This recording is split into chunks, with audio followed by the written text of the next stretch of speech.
بسم اللہ الرحمن الرحیم۔ ایک شخص نے ابو سعید خدری رضی اللہ تعالی عنہ کو جمعے کے دن نماز پڑھتے ہوئے دیکھا۔ آپ کسی چیز کی طرف منہ کیے ہوئے لوگوں کے لیے اسے آڑ بنائے ہوئے تھے۔ ابو معید کے بیٹوں میں سے ایک جوان نے چاہا کہ آپ کے سامنے سے ہو کر گزر جائے۔ ابو سعید رضی اللہ تعالی عنہ نے اس کے سینے پر دھکا دے کر باز رکھنا چاہا۔ جوان نے چاروں طرف نظر دوڑائی لیکن کوئی راستہ سوائے سامنے سے گزرنے کا نہ ملا، اس لیے وہ پھر اسی طرف سے نکلنے کے لیے لوٹا۔ اب ابو سعید رضی اللہ تعالی عنہ نے پہلے سے بھی زیادہ زور سے دھکا دیا۔ اس سے ابو سعید رضی اللہ تعالی عنہ سے شکایت ہوئی اور وہ اپنی یہ شکایت مروان کے پاس لے کر گیا۔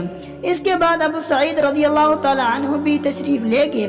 مروان نے کہا، اے ابو سعید، آپ میں اور آپ کی بھتیجے میں کیا معاملہ پیش آیا؟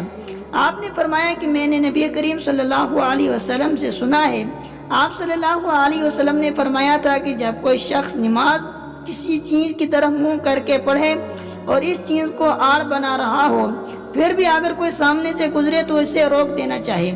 اگر اب بھی اسے اصرار ہو تو اسے لڑنا چاہیے، کیونکہ وہ شیطان ہے۔